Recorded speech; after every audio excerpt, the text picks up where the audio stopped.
themselves, and that's how Azimio was born.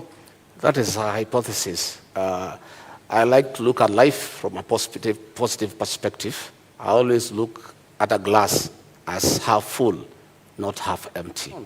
My sister, Mother Karua, quit President Mwai Kibaki's government when Kibaki needed him, when Kibaki was in trouble, when Raila Odinga was making life impossible for him. Mwai Kibaki needed Mother Karua. And at a time when Mother Karua needed to assist Mwai Kibaki, she quit. I was really hoping that my colleague would explain to us how an individual finds 5 billion shillings in their accounts. I made over 200 million and invested in an account. And that account has been running for the last 8 years. And nobody has ever asked me a question. In 2013, when I supported Uhuru Kenyatta, I still had the money. In 2017, when I supported him, I still had the money in my personal account. This is money I have accounted for. It's clean money. I am a good businessman. People like my colleague here, Mr. Gachagua, anybody charged with crime against the people, within 6 months, we ought to know whether they are guilty or not, so that people don't seek public office when having baggage of cases. And if I may remind Mr. Gachagua, the cases, because I've been following the newspaper reports, relate to Kwale County, Bungoma County, and Nyeri County. To start with, I'd like to tell Honorable Mother we are not here to fight President Uhuru Kenyatta. We are holding him to account on his utterances. He has said he's going nowhere. He's on record. That's not fighting him. He has said he assigned Mother Karua the role to jail people. I don't know how she'll do it. She's not a judge. She's not a court of law. That is the work of courts of law, to jail people. It's President Uhuru Kenyatta who has said so. He has said that she has put her there to take care of interests. It's his own record. Moving on, Roots Party Deputy Presidential Candidate Justina Wamae has come out to dismiss claims that the political outfit's 2022 State House ambition is being sponsored by another camp in a bid to divide the youth vote. Wamae was facing off a Agano Party presidential running mate, Ruth Mutua, in a dramatic debate which brought out the duo on the same podium. Tuseme ukweli, marijuana, bangi, we say it is illegal. Sasa hii sera wanakuja kuuza, tunangoja kusikia venye wataweza kutuzia sisi wenyewe, and already it is an illegal substance. So how do we work around such manifestos? So maybe Justina will let us know further how far they can go with marijuana. There's something called species or cousins of plants. The marijuana is a plant, yes. No. The marijuana muda umekwisha, lakini nitakuongezea sekunde 30 kabla nirudi kwake Ruth. Wewe binafsi umewahi vuta bangi? Sijawahi na sitawahi. Sijawahi na sitawahi. Hujawahi na hautawahi. Zubeida usikize hapa. Kidogo niulize swali kisha utanijibu na nitakupa dakika 2 kuweza kueleza. Hujawahi kuvuta bangi na hautawahi kuvuta bangi. Ile tutavuta ni ya ku purify. Na mbona mruhusu vijana na mbona mhubiri kitu ambacho wewe binafsi haukiamini? Mbona uhubiri mvinyo ilhali wewe unakunywa maji? Haya, tulia Zubeida usikie mambo. Let me tell you. And saidi watu wako na simu zao. Can you Google hemp seed sales in Kenya?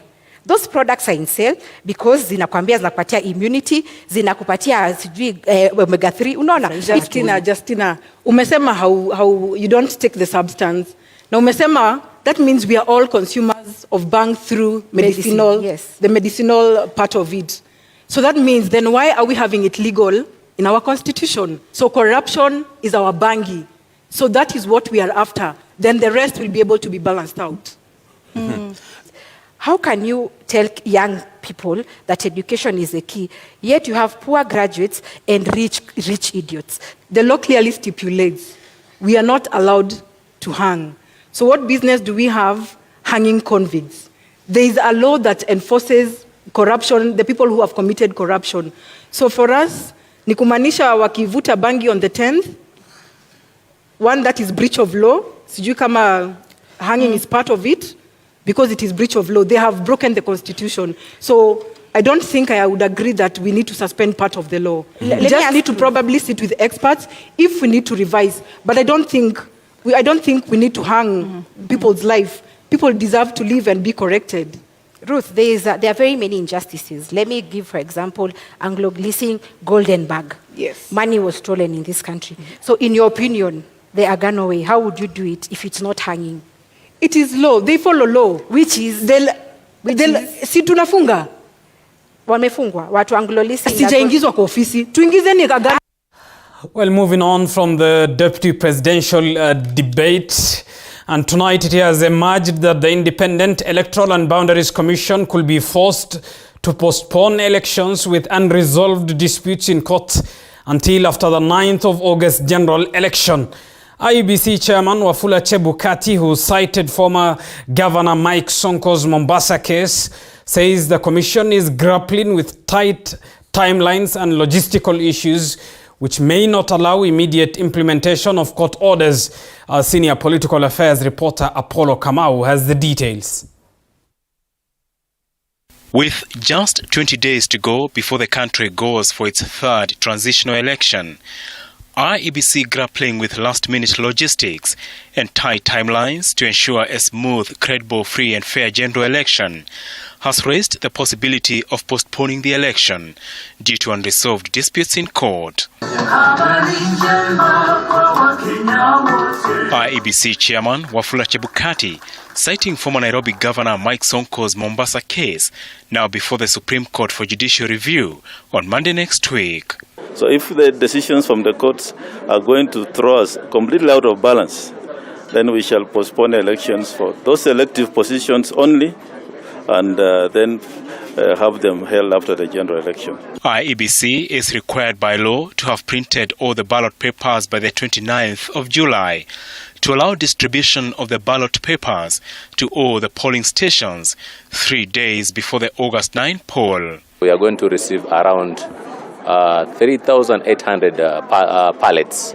This will have all the ballot papers that we need for the purpose of the 6 elective positions. And the last batch to arrive is going to be around end of the month. The Sonko case, which is set for mention on Monday next week, falls outside IEBC's strict timelines, which had been set to lapse by Friday last week. Sonko's appeal for judicial review at the Supreme Court and the East Africa Court of Justice could see Mombasa residents fall behind schedule in voting for their favorite governor. The Supreme Court did not vacate the orders of the 3 main judges at the High Court in Mombasa that allowed Governor Sonko to be in the ballot. What right now, as we stand here, this is a candidate for the Mombasa gubernatorial seat. IEBC dispatched a section of its team to Athens, Greece on Wednesday evening, flanked by the 2 leading presidential candidates, Deputy President William Ruto and Raila Odinga's representatives, to oversee the printing of presidential ballot papers.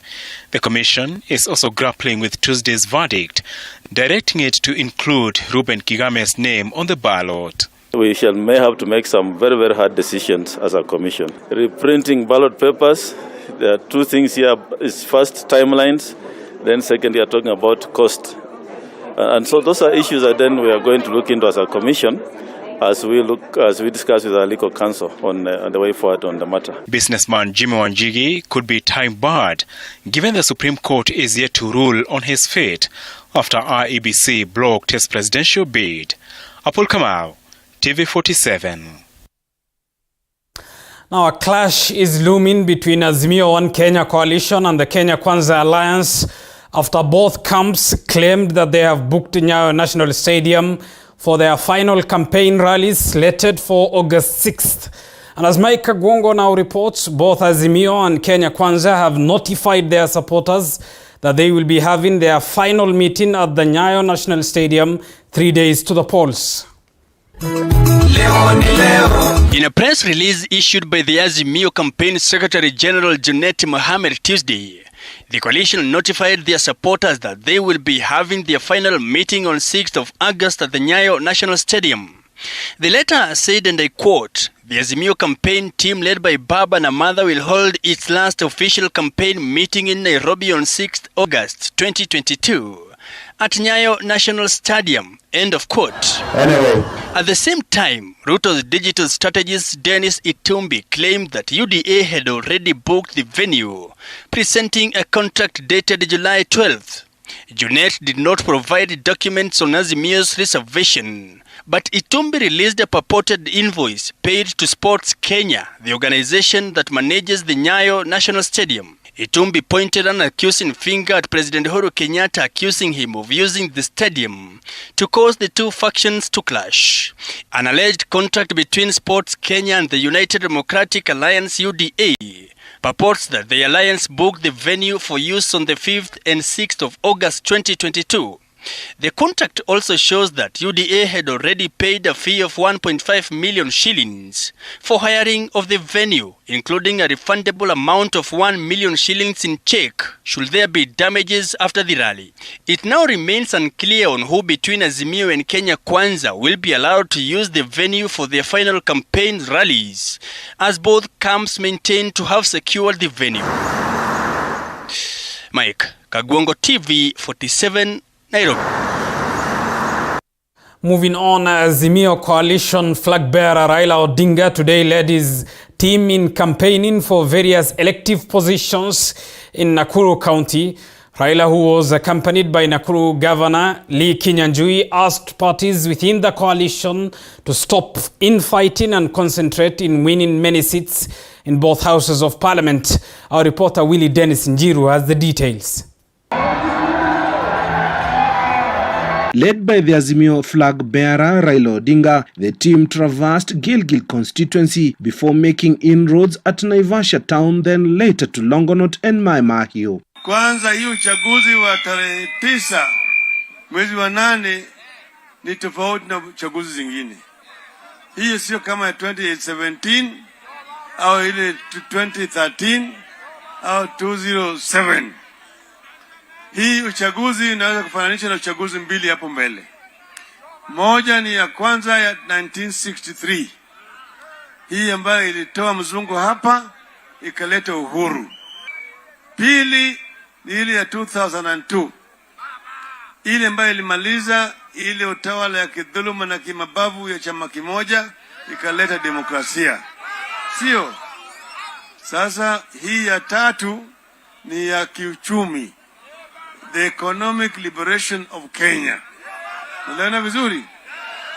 Tumekuwa na political liberation, second democratic liberation, third economic liberation. The Azimio leader moved to calm tension within the coalition, saying infights could cost the coalition seats at the polls. Nimeona hapa kwa upande ya mbunge kuna watu wawili wanangangania, watoto wawili wanangangania matiti ya mama yao, sio? So watoto wawili wanangangania matiti, sio? Lakini anaweza kuwa anangangania namna hiyo, na mwingine anakuja anachukua anaenda naye. Sawa sawa? Anapenya katikati yao anaenda naye. Mimi ningependa wafuasi wale wote pande hii na pande hii, imebaki siku 20, ketini chini muongee, mkubaliane, moja awachie mwingine. He further issued a directive that the Nakuru County Governor calls for a sitting Tuesday evening to settle in-house fighting as Azimio prepares to have many seats in parliament. Kundi cha Bwana Anthony Rebo Ngure, kundi cha Engineer Ndegwa Nduthiru. Sawa? Hello. Nataka waketi chini. Hata governor anaweza kuwa kama mwenyekiti na hiyo kikao. Mnaona vizuri? Ili kesho nipate habari ya kwamba mmechelewana. Ukielewana namna hii, Yule ambaye ametoka, mimi nitashika mkono yako. Naivasha constituency is home to Nakuru County's biggest swing vote, with over 140,000 votes being up for grabs by different candidates. Reporting for TV47 from Naivasha in Nakuru County, I'm Willie Dennis Njiro. Thank you, Willie Dennis Njiro, for that report. Moving on, Deputy President William Ruto has told off the government for reducing prices of maize flour 20 days before the general election. The Deputy President, while campaigning in Machakos and Kitui counties, claimed that the move by the government to subsidize maize prices is meant to hoodwink Kenyans into voting for the government's preferred candidate in the presidential election. While campaigning in the counties of Machakos and Kitui, where he weaved through the areas of Tulia, Katulani, Kisasi, Kwakinyai and Mutua, among other areas, UDA party presidential flag bearer under the Kenya Kwanza Alliance Deputy President William Ruto has launched a scathing attack against the government for lowering unga prices 20 days to the poll. Ruto has told off the government for playing politics with the prices of food commodities in a bid to woo Kenyans to vote for the government's favored candidate in the upcoming polls. Sasa wanatuambia ati watapunguza bei ya unga mpaka mpige kura, mpaka sijui tarehe 20. Sasa mimi nataka niwaulize, sio ni madharau makubwa sana? Sisi tunasema wacha unga ikuje hiyo ya shilingi 100, wacha unga ikuje hata ile ya bure, lakini tarehe 9 mwezi wa 8 hawa watu tuwapeleke nyumbani, wawache kutufanyia mchezo na mambo ya chakula katika taifa letu la Kenya. Watu waache kutuenjoy. Wanafikiri sisi ni wafala. Eti wanasema wanarudisha ati bei ya mahindi chini ya unga ati mpaka shilingi 100, mpaka siku ile mtapiga kura, the following day inapanda mpaka 300. Hiyo ni hongo. Wanawahonga. Wanafikiri wa Kenya ni wajinga namna gani? Hawa watu wamejaa kiburi, wamejaa madharau. Tunataka kuambia hiyo kora yao tunajua. Ruto, while terming the maize subsidy as a handout to Kenyans, says the food crisis facing the country is as a result of the government's failure to implement fully the Big Four agenda that had enshrined food security. Sababu ya mambo ya leo, the reason why, and I want to say it for the avoidance of doubt, the reason why we have hunger in Kenya today is because we failed to implement the Big Four plan that had food security. It is because we removed the fertilizer subsidy from our farmers, and that is why farmers cannot produce enough food. Ruto now says top on the priority of his government is to address the high cost of living by leveraging the economy by lowering the prices of farm inputs, including fertilizer, which will in turn encourage more food production in the country. Tumesema kama Kenya Kwanza, ile mbolea leo munauziwa shilingi 7,000, tutapunguza mpaka shilingi 2,000. Na tuwapatie mbegu, na tumalize mambo ya dams, ndio muwe na maji.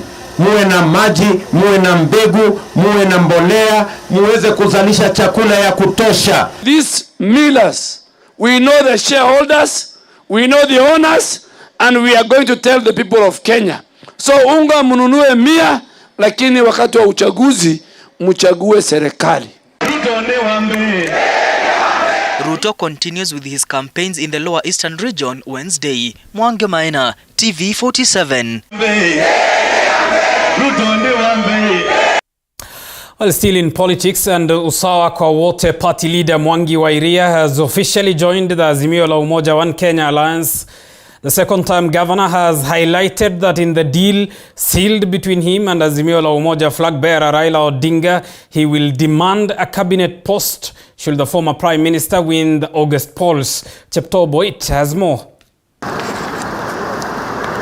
With 20 days to the August 9th general election, political realignments are still taking place, with the latest being that of embattled Usawa kwa Wote party presidential candidate Wa Iria shelving his state house ambitions to work with Azimio la Umoja coalition. Wa Iria explained that he had arrived at that decision after IEBC chairperson Wafula Chebukati disqualified him from the presidential race. I took that thing very personally because Chebukati single-handedly ensured that I'm not in the ballot. And I think that was a sponsored agenda. He was working with known people. Because there are people who believe that Mount Kenya is their bedroom. Speaking to the press on Tuesday, the second-term governor revealed that the Azimio presidential candidate Raila Odinga agreed to infuse his Usawa manifesto within the Azimio blueprint. Wa Iria, who still blames IEBC for the failure to include him in the presidential candidates list, says he intends to demand for a cabinet post in Odinga's government should he clinch the country's topmost seat. I'm finding myself very closer to the high, and that is the only way we can help our people. If I get to cabinet, we shall resolve all the issues. I will perpetuate all the programs which I have. We shall protect and multiply them and take them to other regions because I have the knowledge, I have the know-how, and I have the support of my people. Wa Iria says he plans to implement all Usawa Azimio manifesto programs, saying he has vast knowledge that he acquired in his 2 terms as a governor. The Mawanga governor further revealed that it was Raila who reached out to him after he encountered what he termed as injustice from IEBC, which locked him out from the presidential race. I have a lot of respect for Nyali, but Mawanga will not be Gachagua's coroner. Or my dead body. It won't be. It won't be. They have no regard for us. They're just loitering aloud. That with him, their president is a king of who? I want to repeat to them, I'm the supremo of Mawanga County. And I want to remind them once more, they can come visiting, but iko hiyo nyumba iko na mwenyewe na naitagwa Wa Iria. Prior to the talks with Raila, the Mawanga governor said he had decided to convert his party into a resistance movement. The governor, who is serving his second and final term, had launched his presidential bid last year before IEBC disqualified him. Chipto Boyd, TV47, Nairobi. Thank you, Chipto Boyd, for that report. You're watching Kenya's fastest growing television. Time for us to take a short break. Stay with us. We still have a lot lined up for you.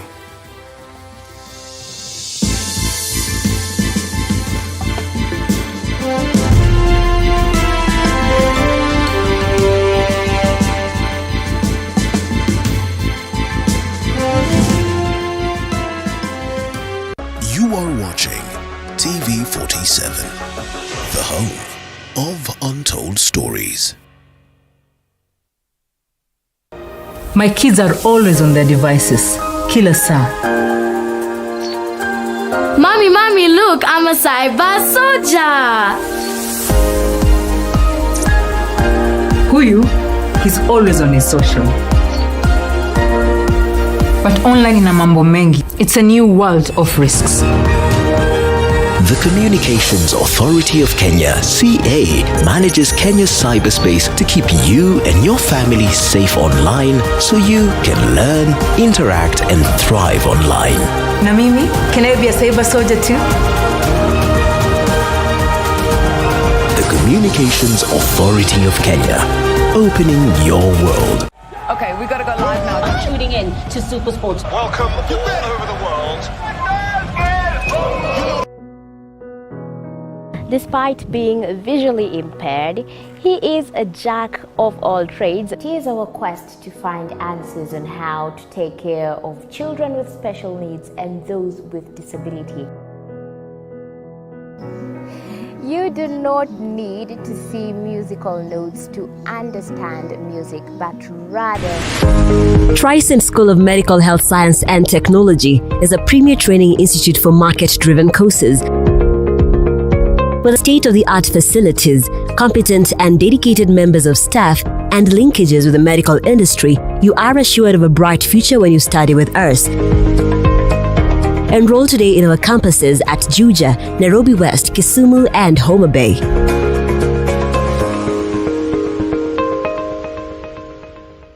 It's the last stretch of the season, but who will make it all the way? We have better players and a better coach. We can lose. We have better stats and a proven track record. Sure, it's tight at the top, but my team has the experience. It's our league to lose, and I don't see that happening. Go for glory with GoTV and enjoy home ground advantage for the thrilling season finale of the Premier League, Serie A, Champions League, Europa League, the Europa Conference League. GoTV, love it.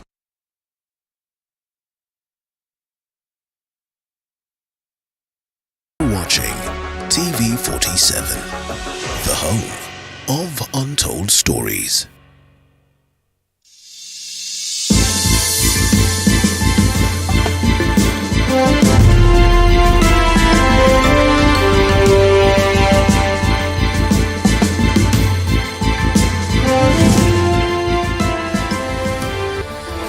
Welcome back. Thank you for staying with Kenya's fastest growing television. Let's get to more news now.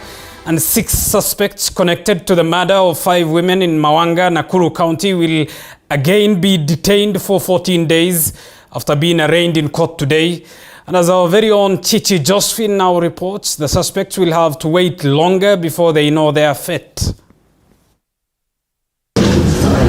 Appearing before Nakuru Senior Resident Magistrate Yvonne Katambi was the prime suspect Evans Michori and his 5 accomplices who were arrested following a series of idadi ya ile mauaji imetekelezwa hapa Nakuru na muda iliyochukua inatugharimu muda zaidi kuweza kukamilisha uchunguzi wetu kwa sababu washukiwa wametapakaa katika kaunti nyingi huko Kenya. It was revealed that the suspects were moving around different areas according to the forensic evidence collected from their mobile phones and the motorcycles that they were using, showing that the gang is big and the officers are still looking for other perpetrators. Tunaona kupitia the forensic evidence, mojawapo ni njia ya masimu, GPS za pikipiki. Tumeweza kupata ushahidi kwamba washukiwa walio mbele ya koti wameweza kutembea katika zile bomba. Tunaweza kubaini kwamba genge ni kubwa. Kuna baadhi ya hao ambao tumeshika. As DNA sample results are being further examined, the suspects will be detained at different police stations and will again be presented to court on August 2nd for mentioning. I therefore find that the application has merit. The suspects will be held in custody for a further 14 days. All citizens have a right to freedom, but the said freedom can be curtailed as stated above. We shall have a mention on the 2nd of August before the duty court. Chichi Josephine, TV47. Now, the last prosecution witness to testify in the Monicah Kimani murder case has told the court that the same shots found in Jackie Maribe's house bearing blood stains from Monicah Kimani are the ones Irungu wore on the night of the murder. The investigator, a homicide expert, told Justice Grace Nzioka that the gun Irungu used to shoot himself on the shoulder was an alternative murder weapon. Andrin Kilemi reports. Happened in Nairobi, we share information, but Maxwell Otieno, the investigating officer in the Monicah Kimani murder case, told the court that investigators found brown shots with blood stains from Monicah Kimani in Jackie Maribe's house. Otieno, who is the last prosecution witness to testify in the case facing Jackie Maribe and Joseph Irongo alias Joey, told the court the same shots are the ones Irongo wore on the night he was at the late Monicah's house. The investigator further told Justice Grace Nzioka that he believes that the gun that Joseph Irongo used to shoot himself on the shoulder at Jackie Maribe's house was an alternative murder weapon. The first accused person used the firearm to make the deceased submit, because ordinarily you will encounter defensive marks on somebody who is being attacked. There was none. Was there any ammunition that was found in the deceased's house? Exactly. A total of 29. In the deceased's house? Oh, no. Deceased's house, no. In his investigation, Otieno learned that Monicah Kimani had moved to South Sudan first in the year 2012 as an intern in the... Elsewhere, the Independent Electoral and Boundaries Commission today conducted the second simulation exercise for the electronic transmission of poll results.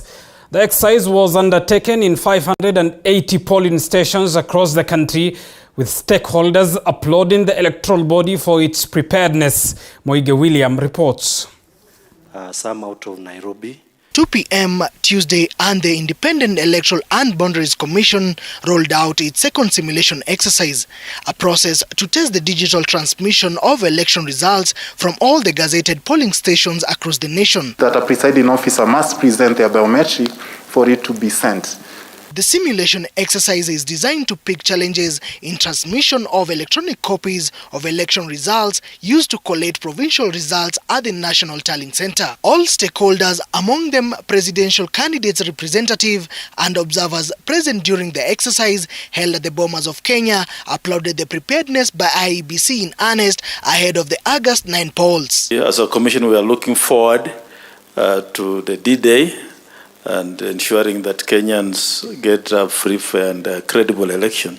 I also want to reiterate that our doors are open. Please do consult us, do come and see us in case of any further explanations that you may require. For presidential candidates, technical team, please visit the warehouse again for that demo on the satellite modems. With the simulation process attaining more than 90% success in receiving results from the various polling stations, stakeholders had an opportunity to raise concerns which were addressed by the electoral body. We want it to be made clear that the physical form will be the actual result that will be brought and used for announcement by the National Presidential Returning Officer. Whatever result that is captured on Form 34A is clear to everybody what constitutes the result.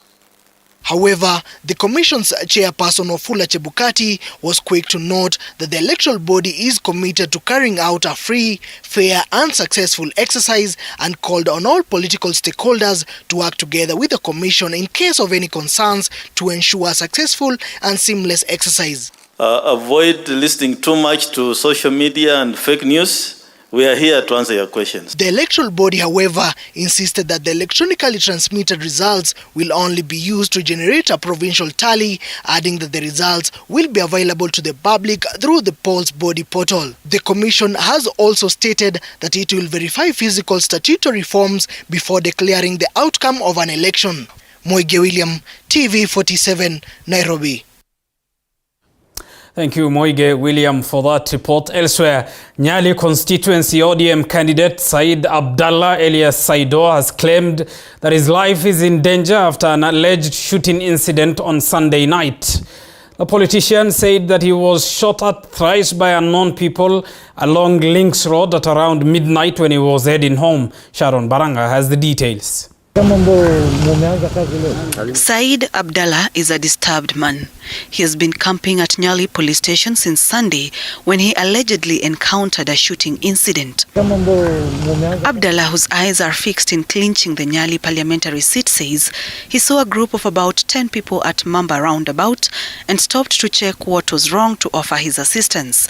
After he approached them, he says he realized they were supporters of an opponent who then attacked him. Mlio wa risasi. So mimi nikaamua nilale chini. Nikalala chini, nilivyolala chini, nikasikia risasi nyingine imepigwa. Sasa ukabidi kuwe na fujo kabisa hapo, wakaondoka waka speed off na magari yao. Mimi nikatulia pale, nikaona hii mambo vile imetokea lazima niende ni report police station. Kwa sababu risasi mbili zimepigwa na nimelala chini. So mimi nikaondoka, nilipofika njiani kumbe wao walikuwa wananimonitor. Waka-aim risasi nyingine ya 3 katika gari langu. Lakini nashukuru Mwenyezi Mungu kwa sababu nilivyokuwa nimepiga ile full light niliona yellow kwa sababu walikuwa na hiyo gari zao za yellow. So mimi nikainamisha kichwa, nikapita, nikasikia mlio wa risasi wa 3. Lakini mimi nashukuru Mwenyezi Mungu kwa sababu Mwenyezi Mungu amenisuru jana, lakini leo ningekuwa baada ya saa 6 adhuhuri ningekuwa leo nimezikwa. Tumeenda tukatafuta CCTV footage hapo kwa hospital station na tukamanage kupata kuangalia kwa CCTV, ikatuonyesha the way ule mtu alipika risasi, alichomoa bunduki akapika risasi moja juu, makanda ikaruka, akarudia akachukua makanda. So from there tulienda mpaka mahali ilipikwa risasi ya pili, ya kwanza Kwenda hapo tumetafuta risasi hapo karibu na hiyo roundabout ya hapo Subaru. Tumepata makanda ingine. So we are leading somewhere because kama tumepata makanda 2 tutapeleka Nairobi kwa experts tujue kwamba ni bunduki kani ilipiga na mwenye bunduki ni nani. Abdallah says the assassination attempt is linked to politics, as the group at that time was removing his campaign posters along the road. He is calling for police protection, saying his life is now in danger. Sharon Baranga, TV 47. Elsewhere, the Office of the Registrar of Political Parties has launched a political source book and training manual meant to give guidelines to political party officials, party agents on political processes, political rights and management of election outcomes, among other key issues that affect the political system. Our reporter Paul Muniu with more. Kenya has 90 registered political parties since the country transitioned to a multi-party political system, a vision that allows a variety of interests to enjoy political presentation, with citizens, on the other hand, enjoying a right to make a choice between several candidates. This political system trend has, however, occasioned a wide gap of understanding the roles, management and citizen rights towards political matters. There is this element of political education which has been found to be an orphan, and the Office of the Registrar of Political Parties felt that it has a duty and responsibility to Kenyans to be able to fill in that gap. A bid to transfigure this, the Office of the Registrar of Political Parties, in line with other bodies, has launched a political source book meant to deliver a comprehensive understanding of the legal framework governing political parties, and a training guidebook for electoral agents, training them on how to be accountable for a smooth electoral process. One way of enhancing the capacity of the public to effectively participate in governance is through such an initiative of political education, and citizens need to be provided with right information that will enable them to effectively participate in public affairs and national development. Samuel Kafue, the chairperson of the IEBC Disability Inclusion Committee, noted that at least 1.7 million voters living with disabilities desired such a source book to offer them a political system understanding, since most of them have been left out. Persons with disabilities need to be recognized and given their position, given their place, in order to be able to exercise their civil and political rights. And this booklet that we are launching today recognizes the whole question of inclusion. According to Anne Nderito, the Registrar of Political Parties, and Professor Gedhu Moigai, the publication will not only promote informed citizenship, but also envision peace actors and conflict management. The purpose of the source book is to try to explain to the country and to Kenyans and to the political parties themselves what is a political party, how is a political party registered, what is the role of that political party, how that party should be managed, how people should participate in the process through a political party, and then how all the way do we go to embrace democracy and people who have put themselves there to be elected as leaders. This is the first political source book launch in the country. And of now, it is expected to provide a comprehensive legal framework of political parties and the electoral process in the country, among other key issues. Paul Muniu, TV 47, Nairobi. Thank you, Paul Muniu, for that report. Now, residents of Kiambaa constituency, Kiambu County, have lamented on the constant fire tragedies experienced in the area, with a similar incident occurring in Ruaka being the most recent. The residents have demanded the introduction of mini vehicles for fire extinguishing purposes from the government. The occurrences of fire tragedies in the region is said to have claimed the lives of 6 people so far. Residents claim that the mini vehicles will be convenient, as they will be able to pass through the small paths in response to emergencies. Tumekuwa na hili janga sana hapa kwetu Kiambaa. Wiki mbili ambazo zimepita tulikuwa na janga la moto Kihara. Mwezi ambao umepita kuna familia ilichomeka kule Karura, na tumeona ya kwamba ni jambo ambalo tumekuwa kila wiki unasikia kuna moto hapa Kiambaa. Kila wiki kuna moto hapa Kiambaa. Tumeuliza county government, maana wametujengea nyumba ya fire station hapa